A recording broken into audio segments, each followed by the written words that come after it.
Ribuan pekerja Romusa mati saat membangun jalur kereta api dari Sumatera Barat ke Riau. Bukti kekejaman Jepang ini masih bisa ditelusuri di Kota Pekanbaru sampai Bukit Rimbang, Baling, Kampar. Salah satu kereta api tua sisa peninggalan Jepang dijadikan monumen bersejarah di kawasan Simpang 3 Pekanbaru. Monumen kereta api berada di tengah kompleks pekuburan seluas 500 meter persegi. Sejarah mencatat di sekitar kereta api ini dulunya dimakamkan ribuan Romusa korban penjajahan Jepang. Itulah makanya pemerintah Provinsi Riau menetapkan tempat ini sebagai Taman Makam Pahlawan Kerja tahun 1956. Lokomotif sepanjang 6 meter ini menjadi saksi perjalanan hidup memilukan para pekerja paksa. Tidak ada catatan resmi mengenai jumlah pekerja yang tewas dalam kerja paksa membangun jalur kereta api dari Sijunjung, Sumatera Barat ke Pekanbaru Riau.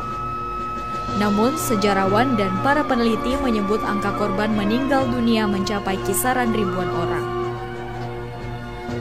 Proyek ambisius Jepang ini dilaksanakan untuk memenuhi kebutuhan batu bara sebagai bahan bakar industri dan peralatan militer Jepang menghadapi sekutu. Jepang menguasai batu bara peninggalan Belanda di dua daerah tambang, yakni Sijunjung yang masuk Provinsi Sumatera Barat dan Logas di Provinsi Riau. Pembangunan rel dimulai antara tahun 1942 dan selesai di tahun 1944. Jalur kereta api dibangun sepanjang 200 km, membentang mulai dari Sijunjung, melintasi Logas, Kampar Kiri, Sungai Pagar, dan berakhir di Pekanbaru.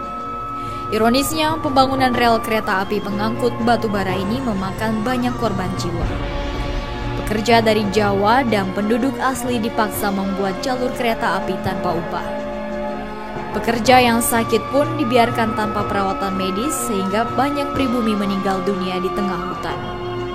Kekejaman tentara Jepang ini digambarkan dengan jelas di relief monumen kereta api. Ratusan ribu orang yang mati, Romusa itu, dan juga sekitar 700 atau berapa kalau saya nggak salah angkanya itu 7.000. Nanti kita bisa cek lagi. Tawanan perang yang bukan hanya dari Indonesia tapi dari banyak negara termasuk Australia, Belanda, Inggris. Makanya saya baca di sumber itu juga. Di Inggris dan di Belanda itu mereka punya museum seperti ini, monumennya yang jauh lebih terawat dari kita, dan orang banyak tahu gitu. Di sini ini kita sendiri aja baru pertama sekarang kesini melihat ini gitu ya. Selain di Pekanbaru, kereta api Jepang juga masih bisa ditelusuri di Desa Lipat Kain, Kecamatan Kampar Kiri, Kabupaten Kampar. Lokasi ini sekitar 79 km dari Pekanbaru. Kereta api pengangkut batu bara berada di tengah perkebunan karet masyarakat. Lokomotif sepanjang 7 meter ini semakin berkarat dimakan usia. Sayangnya, memang lokomotif bernilai sejarah ini kurang terawat. Beberapa bagian benda bersejarah ini sudah hilang, seperti roda dan dinding kereta api. Menurut warga, kereta api ini pernah beroperasi tahun 1943. Namun setelah Jepang kalah dari sekutu tahun 1945, tidak ada lagi yang mengoperasikan transportasi pengangkut batu bara dari Logas ke Pekanbaru. Setidaknya ada 9 lokomotif yang sempat melintas di jalur Logas Pekanbaru selama masa penjajahan Jepang. Badur Rahmin, seorang warga Kampar Kiri, mengungkapkan sejarah kereta api di zaman kolonialisme tersebut. Dulu satu peninggalan Jepang. Yang di Sungai Pencong, Desa Sungai Pencong itu 7. Di tambang sana 1 yang mengangkat batu bara, narik lori dari dalam.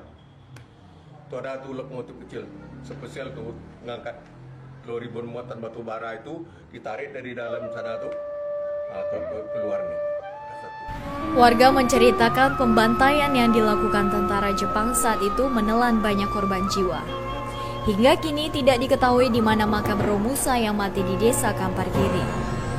Pekerja Rodi dipaksa membangun rel kereta api di belantara ganas dari hari ke hari tanpa rasa kemanusiaan. Kalau korbannya kita nak jelas kita lagi. Kalau bapak dia bilang korban tak bisa dihitung katanya. Kalau Romusa itu yang mati kata bapak. Dari rel sepanjang 200 meter yang membentang dari Sijunjung, Sumatera Barat sampai Pekanbaru Riau, hanya sedikit yang masih bisa ditemukan. Salah satunya rel di kawasan hutan Bukit Rimbang, Baling, Kampar Kiri. Sebatang besi tua ini membuktikan Kampar Kiri masuk rute proyek pembangunan kereta api Sijunjung, Pekanbaru. Menurut warga, rel kereta api yang dulu melintas di daerah ini sebagian besar dijual masyarakat tahun 1975. Penggalian tempat senjata dengan barang-barang warga dia tuh Jepang tuh kan banyak orangnya. Cuma dia entah trip berapa dia beliau tuh masuk tak tahu kita. Warga mengaku diperintahkan seseorang ketika itu membongkar rel kereta api yang tersambung. Setiap pengumpul besi tua mendapat upah beras dan rokok. Sebenarnya masih banyak barang sisa penjajahan Jepang di desa Kampar Kiri. Namun sebagian besar sudah hilang seperti kendaraan militer Jepang yang digunakan untuk mengawasi Romusa. Dari penelusuran tim World Wide Fund dan kru RATV, tumpukan tanah bekas perlintasan kereta api juga masih bisa terlihat di desa Kampar Kiri. Tumpukan sepanjang 50 meter ini sebagian berada di areal terbuka, sisanya masuk kawasan hutan. Jepang kalah dalam Perang Dunia Kedua tahun 1945. Setelah Indonesia merdeka, jalur kereta api Sijunjung Pekanbaru tidak berfungsi sampai sekarang. Jejak Romusa di Bukit Rimbang, Baling memang tidak utuh lagi. Hanya sepenggal sejarah, namun cukup menggambarkan betapa keras perjuangan kaum pribumi melepas belenggu kolonialisasi.